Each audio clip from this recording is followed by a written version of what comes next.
നമസ്കാരം. ഉപനിഷത്ത് സെഷനിലേക്ക് വീണ്ടും ഏവർക്കും സ്വാഗതം.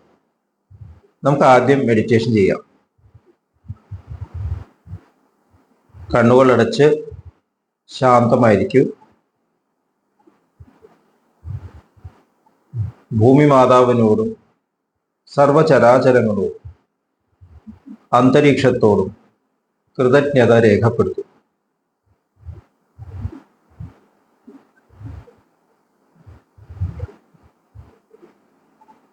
ഭൂമി മാതാവിൽ നിന്നുമുള്ള ഹീലിംഗ് എനർജി കാലുകളിലൂടെ പ്രവേശിച്ച് ശരീരം മുഴുവൻ വ്യാപിക്കുന്നതായും ശരീരത്തിലെ എല്ലാ ഭാഗങ്ങളെയും എല്ലാ കോശങ്ങളെയും റിലാക്സ് ചെയ്യാൻ സഹായിക്കുന്നതായും അനുഭവിക്കും.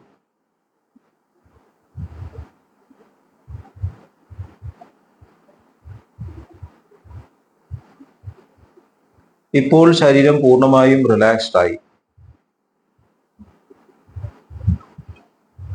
ഈ റിലാക്സേഷൻ ഹൃദയത്തിൽ അനുഭവിക്കും. ശ്വാസം ദീർഘമായി ഉള്ളിലേക്ക് എടുക്കൂ. ഹൃദയത്തിൽ സ്നേഹം നിറയുന്നതായി അനുഭവിക്കൂ. ശ്വാസം പുറത്തേക്ക് വിടുമ്പോൾ സ്നേഹം പ്രപഞ്ചം മുഴുവൻ വ്യാപിക്കുന്നതായും അനുഭവിക്കൂ.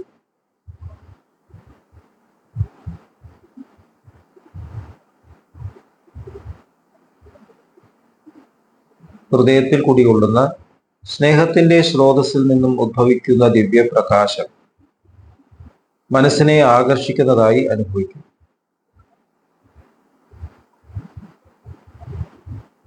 ആ ദിവ്യപ്രകാശത്തിൽ ധ്യാനം ആരംഭിക്കും.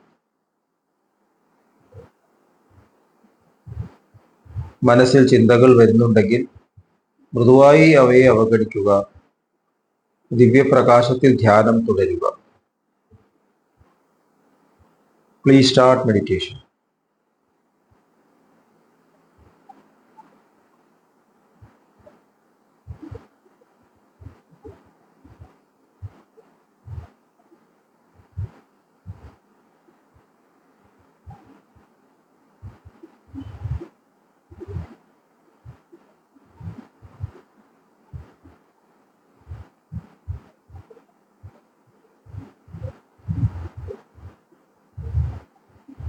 ഓക്കെ, കണ്ടീഷൻ ഹൃദയത്തിൽ നിലനിർത്തി പതുക്കെ കണ്ണുകൾ തുറക്കും. നമ്മൾ ചാന്തോക്യ ഉപനിഷത്തിലെ 5-ാം അധ്യായത്തിലെ 20-ാമത്തെ ഖണ്ഡമാണ് ഇന്ന് ഡിസ്കസ് ചെയ്യാൻ പോകുന്നത്. 1-ാമത്തെ ശ്ലോകം: അഥയാം ദ്വിതീയാം ജുഹുയാപ്താം ജുഹുയാദ്വ്യാനായ സ്വാഹേതി വ്യാനസ്തൃപ്യതി. 2-ാമത്തെ തർപ്പണം അദ്ദേഹം അതിനുശേഷം ധ്യാനായ സ്വാഹ എന്ന് പറഞ്ഞ് നൽകണം. ധ്യാനപ്രാണൻ അങ്ങനെ സംതൃപ്തിപ്പെടും. 2-ാമത്തെ ശ്ലോകം: വ്യാനേ തൃപ്യതി ശ്രോത്രം തൃപ്യതി ചന്ദ്രമാസ് തൃപ്യതി ചന്ദ്രമസി തൃപ്യതി ദിശസ്തൃപ്യന്തി ദിക്ഷു തൃപ്യന്തീഷു യത്കിഞ്ച ദിശശ്ച ചന്ദ്രമാശ്ചാധിതിഷ്ഠന്തി തത്തുഷ്യതി തസ്യാനുതൃപ്തിം തൃപ്യതി പ്രജയാ പശുവിരന്നാദ്യേന തേജസ ബ്രഹ്മവർച്ചസേനേതി.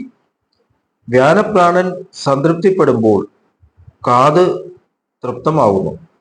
ചന്ദ്രൻ സംതൃപ്തമാകുമ്പോൾ സ്വർഗം സംതൃപ്തമാകും.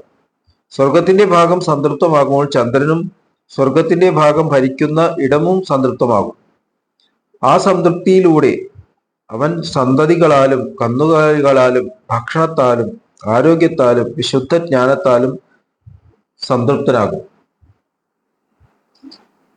അപ്പൊ നമ്മൾ ചെയ്യുന്ന ഓരോ പ്രവൃത്തിയും ഈശ്വരനോടുള്ള തർപ്പണം, ഈശ്വരാർപ്പണമായി ചെയ്യണം എന്നാണ് ചാന്തോക്യ ഉപനിഷത്ത് പറയുന്നത്. ജീവിതം തന്നെ ഒരു സാധനയാണ്.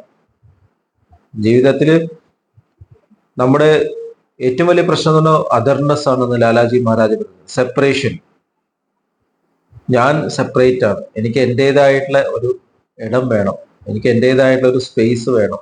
അതിനുവേണ്ടി ശ്രമിച്ചുകൊണ്ടേയിരിക്കുന്നു. ഞാൻ സെപ്പറേറ്റ് ആയിട്ട് നിലനിൽക്കാനുള്ള ശ്രമങ്ങൾ നടത്തിക്കൊണ്ടിരിക്കുന്നു. ഇപ്പൊ ലൈഫ് അതിൻ്റെ ക്യാരക്ടറിസ്റ്റ് എക്സ്പ്രസ് ചെയ്യാൻ ശ്രമിച്ചുകൊണ്ടേയിരിക്കുന്നു. നമ്മൾ ചുറ്റും നോക്കിക്കഴിഞ്ഞാൽ അറിയാം, ഓരോ ലൈഫും അതിൻ്റെ സ്വഭാവവിശേഷതകൾ എക്സ്പ്രസ് ചെയ്യും. കോടാനുകോടി ക്രിയേഷൻ ഉണ്ട്. ഒന്നും വേറെ നിന്നും ഒരുപോലെയല്ല, എല്ലാം വ്യത്യസ്തമാണ്. അതാണ് ഇതിന്റെ അത്ഭുതം. ട്വിൻ ബ്രദേഴ്സും കൂടി സെപ്പറേറ്റ് ആണ്, ഫിംഗർ പ്രിന്റ് ഡിഫറെന്റ് ആണ്. ഇത്രയും വൈവിധ്യം എന്തുകൊണ്ട് വന്നു? കാരണം വൈവിധ്യമാണ് ജീവിതം എന്നുള്ള ആ ചിന്ത, അതിന്റെ എക്സ്പ്രഷൻ എൻ്റെ ഉള്ളിലുണ്ട്. അതർനെസ് വിടാൻ സാധിക്കുന്നില്ല.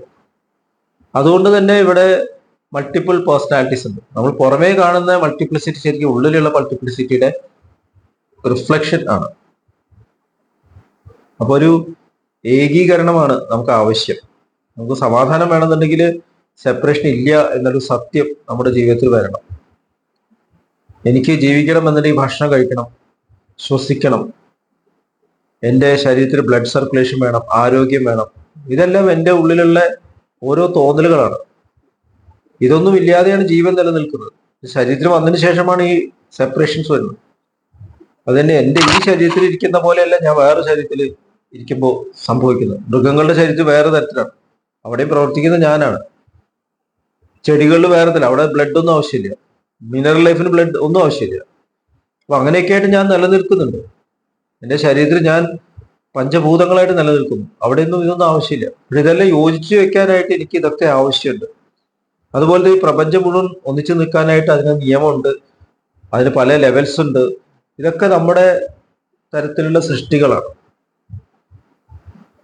ശരിക്കും അടിസ്ഥാനപരമായിട്ട് ഒരു നിയമം മാത്രമേ ഉള്ളൂ, സ്നേഹം. ഏത് ലോകത്തിലേക്കും കടന്നു വരാൻ ഒറ്റ കഴിവേ ആവശ്യമുള്ളൂ, സ്നേഹിക്കുക. സ്നേഹം ഉണ്ടെങ്കിൽ നമുക്ക് ഏത് വാതിലുകളും തുറക്കാൻ സാധിക്കുന്നു. മഹാത്മാഗാന്ധിജി പറഞ്ഞാണ്, സ്നേഹം എല്ലാ വാതിലുകളും തുറക്കും, എല്ലാ ഡോർസും തുറക്കുന്നു. നമുക്ക് മിനറൽ ലൈഫിലേക്ക് ഡിസെൻഡ് ചെയ്യാം, ദിവ്യ ലോകത്തിലേക്ക് ഉയരാം. സ്നേഹം എന്നുള്ള ഒറ്റ ക്വാളിറ്റി മതി. സ്നേഹം എന്ന് പറയുമ്പോൾ പൂർണ്ണമായിട്ടുള്ള ആക്സെപ്റ്റൻസ് വരുന്നു, പൂർണ്ണമായിട്ടുള്ള സ്മരണ വരുന്നു. സെപ്പറേഷൻ ഇല്ല എന്നുള്ളൊരു ഉള്ളിൻ്റെ ഉള്ളിൽ ഉറച്ച ഒരു റിമംബറൻസ് എൻ്റെ ഉള്ളിൽ ഉണ്ടാവും. ഇത് സൃഷ്ടിക്കാനാണ് നമ്മൾ ഓരോ മൊമെന്റിലും ഈ ഒരു ഓഫറിങ്ങോട് കൂടി ജീവിക്കണം എന്ന് ഉപനിഷത്ത് പറയുന്നു. ഭക്ഷണം കഴിക്കുമ്പോൾ നമ്മൾ നമ്മുടെ ഉള്ളിലുള്ള പഞ്ചപ്രാണനുകളിലേക്കാണ് ഇത് കൊടുക്കുന്നത്. അതില്ലെങ്കിൽ ഇത് ദഹിപ്പിക്കാൻ പറ്റില്ല, അസിമുലേറ്റ് ചെയ്യാൻ പറ്റില്ല, ആവശ്യമില്ലാത്തത് എക്സ്ക്രീറ്റ് ചെയ്യാൻ പറ്റില്ല. എല്ലാത്തിനും എനർജിയാണ്. ഭക്ഷണം കഴിക്കാൻ സഹായിക്കുന്നത്, അസിമുലേറ്റ് ചെയ്യുന്നത്, എക്സ്ക്രീറ്റ് ചെയ്യുന്നത്, നെർവസ് ഇമ്പൾസിലേക്ക് മാറ്റുന്നത് എല്ലാം എനർജിയാണ്. അപ്പൊ എനർജി നിലനിർത്താനായിട്ട്, എനർജി റൺ ചെയ്യാനായിട്ട് എനിക്ക് ഈ ബോഡി വേണം, ഈ എക്യുപ്മെന്റ് വേണം. അതിന് വേണ്ടിയിട്ട് നമ്മൾ ഭക്ഷണം കഴിക്കുന്നു. പക്ഷെ ഒരു ബോധം വേണം. ഭക്ഷണം കഴിക്കുന്നത് ഈ ശരീരം ഉണ്ട് എന്നുള്ള തോന്നൽ കൊണ്ട് മാത്രമാണ്. ഒരു സ്റ്റേജിൽ ഇതിന്റെ ആവശ്യമില്ല. അപ്പൊ അതാണ് ഇവിടെ ഉപനിഷത്ത് പറയുന്നത്. നമ്മൾ അങ്ങനെ ഒരു രീതിയിൽ ഭക്ഷണം കഴിക്കുമ്പോൾ എൻ്റെ ഉള്ളിലുള്ള എല്ലാ വിധത്തിലുള്ള തത്വങ്ങളും സാറ്റിസ്ഫൈഡ് ആവുന്നു. എൻ്റെ ഉള്ളിലാണ് ചന്ദ്രന്റെ എക്സ്പ്രഷൻ, എൻ്റെ ഉള്ളിലാണ് സൂര്യന്റെ എക്സ്പ്രഷൻ ഉള്ളത്, എൻ്റെ ഉള്ളിലാണ് ബോധം, എന്നിലൂടെയാണ് പ്രവർത്തിക്കുന്നത്, ഈ ശരീരത്തിലൂടെയാണ് പ്രവർത്തിക്കുന്നത്. ബോധം ഇതിന്റെ മുകളിലാണ്, ബോധമാണ് എല്ലാം. അപ്പൊ ഈ ഒരു തിരിച്ചറിവിലേക്ക് നീങ്ങണമെന്നുണ്ടെങ്കിൽ നമ്മൾ ഓരോ ആക്ടിവിറ്റിയും ആ തിരിച്ചറിവോടുകൂടി ചെയ്യണം. ഇതാണ് ഉപദേശം പറയുന്നത്. സംസാരിക്കുമ്പോൾ ആ തിരിച്ചറിവ് വേണം, ബോധത്തോടു കൂടി സംസാരിക്കണം. അങ്ങനെ സ്നേഹത്തോടു കൂടി സംസാരിക്കുന്നുണ്ട്. ഒരിക്കലും അവിടെ സ്വാർത്ഥത കടന്നു വരാൻ പാടില്ല. ഭക്ഷണം കഴിക്കുമ്പോൾ സ്വാർത്ഥത പാടില്ല. ബോഡി നിലനിർത്താൻ അത് വേണം. അപ്പൊ എല്ലാത്തിനും നിസ്വാർത്ഥത കടന്നു വരാനും ഒരു യജ്ഞഭാവം കൊണ്ടുവരാനും നമ്മൾ പ്രാക്ടീസ് ചെയ്യണം. അതിനാണ് ഈ പ്രാക്ടീസ് എന്ന് പറയുന്നത്. യജ്ഞഭാവം ജീവിതത്തിൽ കൊണ്ടുവരാനുള്ള ആ ഒരു ശ്രമം, ശരിക്കും ശ്രമത്തിന്റെ ആവശ്യമില്ല, ഒരു ശ്രമം എന്നതിന് പറയാണ്ടിരിക്കാൻ പറ്റില്ല. ആ യജ്ഞഭാവം നമ്മുടെ ജീവിതത്തിന്റെ ഭാഗമായി മാറണം. അങ്ങനെയാകുമ്പോൾ നമ്മളും ആ യജ്ഞഭാവത്തിന്റെ മൂർത്തിഭാവമായിട്ട് ഭഗവാനായിട്ട്, ഈശ്വരനായിട്ട് പരിണമിക്കുന്നു. ഇതാണ് മാസ്റ്റർ എന്ന് പറയുന്നത്, മാസ്റ്ററി എന്ന് പറയുന്നത്. ഓരോ മൊമെന്റിലും യജ്ഞഭാവത്തിൽ ജീവിക്കുക. എല്ലാം ഇല്ലാതെയായാലും ഞാൻ ഇല്ലാണ്ട് ആവുന്നില്ല എന്നുള്ള ഒരു ബോധം ഉറയ്ക്കാൻ നമ്മൾ ഓരോ മൊമെന്റും പ്രാക്ടീസ് ചെയ്യേണ്ടിയിരിക്കും. മൊമെന്റ്സ് എല്ലാം യോജിക്കുന്ന അവസാനം സെപ്പറേഷൻ ഇല്ലാണ്ടേ മാറുന്നു. അങ്ങനെയാണ് നമ്മൾ ഇമ്മോർട്ടാലിറ്റി, നമ്മുടെ സ്വഭാവമാണ് അത് മനസ്സിലാവുന്നത്. ശരിക്കും ഇമ്മോർട്ടാലിറ്റിക്ക് ഉയരേണ്ട ആവശ്യമില്ല, നമ്മുടെ നേച്ചറാണ് എന്നത് തിരിച്ചറിഞ്ഞ് ജീവിക്കുകയാണ് വേണ്ടത്. ഇമ്മോർട്ടൽ ആയിട്ടുള്ള ഒരു ജീവിതത്തിൽ ഒരിക്കലും ഭയം ഉണ്ടാവില്ല, ഒരിക്കലും സെപ്പറേഷൻ ഉണ്ടാവില്ല, ഒരിക്കലും സെൽഫിഷ്നെസ് ഉണ്ടാവില്ല. എപ്പോഴും കമ്പാഷൻ, കമ്പാഷൻ, കമ്പാഷൻ. അതിനു വേണ്ടിയിട്ട് നമ്മുടെ ശരീരം രൂപീകരിച്ചേക്കും. കമ്പാഷൻ എക്സ്പ്രസ് ചെയ്യാനുള്ളതാണ് നമ്മുടെ ശരീരം, നമ്മുടെ തലച്ചോറും നമ്മുടെ ഹാർട്ടും അല്ല. അത് എക്സ്പ്രസ് ചെയ്യുന്നതോട് കൂടിയിട്ട് ഈ ബോഡിയുടെ ലിമിറ്റേഷൻസ് നമ്മൾ ട്രാൻസെൻഡ് ചെയ്യും. അപ്പൊ ഇതേക്കുറിച്ച് കൂടുതൽ ആഴത്തിൽ ഡിസ്കസ് ചെയ്യാം, ഇൻട്രോസ്പെക്ട് ചെയ്യാം. അടുത്ത സെഷൻ വരെ വിട വാങ്ങുന്നു. നന്ദി, നമസ്കാരം.